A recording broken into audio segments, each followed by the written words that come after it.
Français parlent aux Français. Et avec nous dans cette édition, Marine Le Pen, candidate du Front National. Bonjour. Cet accord, ce pacte budgétaire, c'est une victoire de Nicolas Sarkozy en Europe? Mais la question que vous devriez me poser, c'est est-ce que c'est bon pour le peuple français? Pas pour Nicolas Sarkozy, voyez-vous, parce que le rôle d'un dirigeant politique, c'est d'agir pour le bien de son peuple et de son pays. Et à cette question, je vous réponds non. 100 fois non.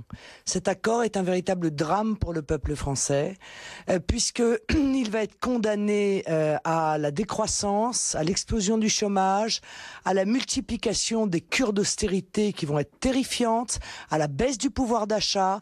Et en plus de tout, on va le sanctionner de manière automatique à raison de la dette qu'ont contracté ses dirigeants depuis 30 ans à sa place au peuple français. Donc c'est un très mauvais accord.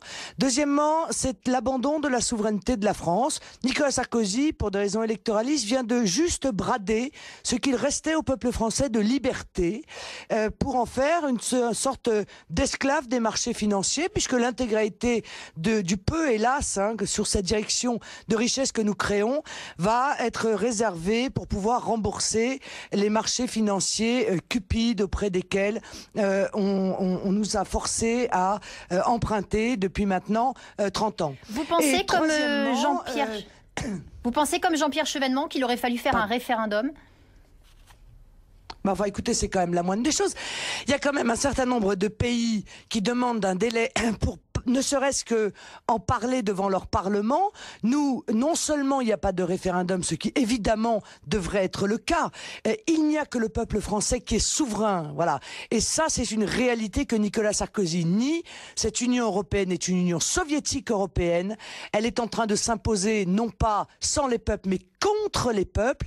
Il n'y aura ni référendum, il n'y aura pas de débat devant le Parlement. De toute façon, je vois pas tellement l'intérêt d'un débat devant le Parlement, puisque le débat entre l'UMP et le PS n'a aucun sens. Ils sont tous les deux d'accord pour ce transfert définitif de la souveraineté de la France. Ils sont tous les deux élus démocratiquement. Marine Le Pen, vous proposez quoi? Qu'est-ce qu'il aurait fallu faire selon vous? Non mais élu démocratiquement, madame, très bien, mais ça n'est pas parce qu'on élit un président de la République qu'il a le droit de toucher aux fondamentaux de notre Constitution. Notre Constitution dit une chose claire, seul souverain et personne n'a le droit d'user de cette souveraineté sans son accord. Or, aujourd'hui, c'est ce qui est en train de se passer. De surcroît, je vous signale que l'usine à gaz qu'ils ont montée, eh bien, ça s'appelle de la cavalerie.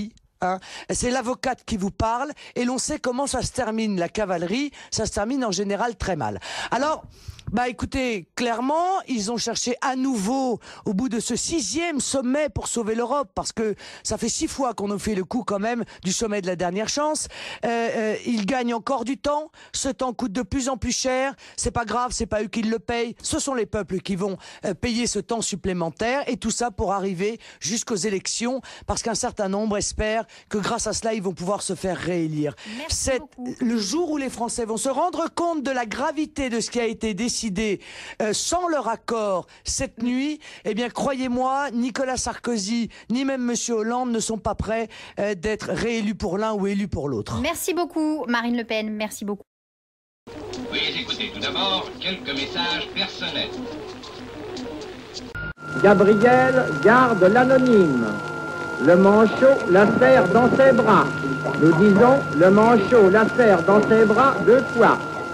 Le fantôme n'est pas bavard.